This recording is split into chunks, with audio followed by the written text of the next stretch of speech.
ಗೃಹಲಕ್ಷ್ಮಿಯರೇ ಈ ಸ್ಟೋರಿಯನ್ನ ನೀವು ತಪ್ಪದೇ ನೋಡಬೇಕು.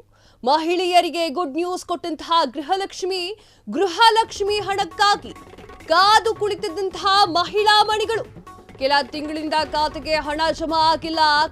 ಕಾದು ಕುಳಿತ ಮಹಿಳೆಯರಿಗೆ ಕೊನೆಗೂ ಕೂಡ ಸಿಹಿ ಸುದ್ದಿ. ಮಾರ್ಚ್ 31ರ ಬಳಿಕ 2ನೇ ಕಂತಿನ ಹಣ ಪಾವತಿ.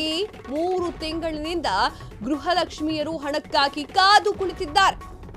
ಹಣ ಜಮೆ ಆಗದಿದ್ದಕ್ಕೆ ಮಹಿಳೆಯರು ಆಕ್ರೋಶವನ್ನ ಹೊರಹಾಕಿದ್ದಾರೆ. ಈಗಾಗಲೇ ಸದನದಲ್ಲೂ ಈ ಬಗ್ಗೆ ಮಾತನಾಡಿದಂತಹ ಸಿಎಂ ಗ್ಯಾರಂಟಿಗಳಿಗೆ ಹಣವನ್ನ ಮೀಸಲಿಡಲಾಗಿ ಮಾತನ್ನು ಕೂಡ ಆಡಿದ್ದಾರೆ. ಆದಷ್ಟು ಬೇಗ ಹಣ ಖಾತೆಗೆ ಜಮಾ ಮಾಡಲಾಗುತ್ತೆ ಅಂತ ಹೇಳಿದ್ದಾರೆ. ಮಹಿಳಾ ಮತ್ತು ಮಕ್ಕಳ ಕಲ್ಯಾಣ ಸಚಿವೆ ಲಕ್ಷ್ಮೀ ಹೆಬ್ಬಾಳ್ಕರ್ ಅವರು ಹೇಳಿಕೆಯನ್ನ ನೀಡಿದ್ದಾರೆ. ಎಸ್, ಹೌದು, ಮಹಿಳಾ ಮಡಿಯರು ಕೇಳ್ತಾ ಇದ್ರು ಯಾವಾಗ ಗೃಹಲಕ್ಷ್ಮಿ ಯೋಜನೆಯ ಹಣ ಬರುತ್ತೆ ಎನ್ನುವಂಥದ್ದನ್ನ. ಈಗ ಗೃಹಲಕ್ಷ್ಮಿ ಅವರಿಗೆ ಒಂದು ಗುಡ್ ನ್ಯೂಸ್ ಕೊಟ್ಟಿದೆ ಸರ್ಕಾರ. ಅದರಲ್ಲೂ ಕೂಡ ಲಕ್ಷ್ಮೀ ಹೆಬ್ಬಾಳ್ಕರ್ ಅವರು ಒಂದು ಗುಡ್ ನ್ಯೂಸ್ ಅನ್ನ ಕೊಟ್ಟಿದ್ದಾರೆ. ಏನಪ್ಪಾ ಅದು ಗುಡ್ ನ್ಯೂಸ್ ಅಂತಂದ್ರೆ, ಮಾರ್ಚ್ 31ರ ಒಳಗಾಗಿ ಈ ಒಂದು ಹಣ ನಿಮ್ಮ ಕೈಗೆ ಬಂದು ಸೇರುತ್ತೆ ಎನ್ನುವಂತಹ ಮಾತನ್ನ ಆಡಿದ್ದಾರೆ. ಪತ್ರಿಕಾಗೋಷ್ಠಿಯಲ್ಲಿ ಈ ಮಾತುಗಳನ್ನ ಆಡಿದ್ದಾರೆ. ಮಹತ್ವದ ಹೇಳಿಕೆಯೊಂದನ್ನ ನೀಡಿದ್ದಾರೆ.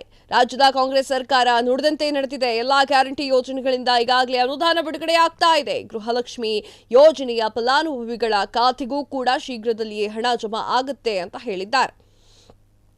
ಪ್ರಣಾಳಿಕೆಯಲ್ಲಿ ಘೋಷಣೆ ಮಾಡಿದಷ್ಟು ಗ್ಯಾರಂಟಿಗಳನ್ನ ನಾವು ಕೊಟ್ಟಿದ್ದೇವೆ ಎನ್ನುವಂತಹ ಮಾತನ್ನ ಲಕ್ಷ್ಮೀ ಹೆಬ್ಬಾಳ್ಕರ್ ಅವರು ಮಾತನಾಡಿದ್ದಾರೆ. ಹಾಗೆ ಗೃಹಲಕ್ಷ್ಮಿಯರಿಗೆ ಏನು 2,000 ಬರ್ತಾ ಇತ್ತಲ್ಲ, ಆ 2,000 2 ತಿಂಗಳಿನಿಂದ ಬರ್ತಾ ಇರಲಿಲ್ಲ.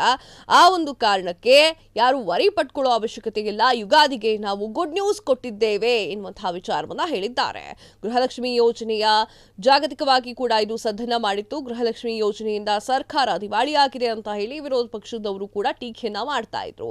ಇದೇ ಸಂದರ್ಭದಲ್ಲಿ ಗೃಹಲಕ್ಷ್ಮಿ ಹಣ 4,000 ಹೆಚ್ಚಳಾಗುತ್ತೆ ಎನ್ನುವಂತಹ ವಿಚಾರ ಕೂಡ ಇತ್ತು. ಆದರೆ ಲಕ್ಷ್ಮೀ ಹೆಬ್ಬಾಳ್ಕರ್ ಅವರು ಇದರ ಬಗ್ಗೆ ಸ್ಪಷ್ಟನೆಯನ್ನ ನೀಡಿದ್ದಾರೆ. 2 ಕಂತಿನ ಹಣ ಇತ್ತಲ್ಲ, ಅದು ಇದೇ 31ರ ಒಳಗಾಗಿ ಬರುತ್ತೆ, ಇದೇ ತಿಂಗಳು ಅಂತ ಹೇಳಿದ್ದಾರೆ.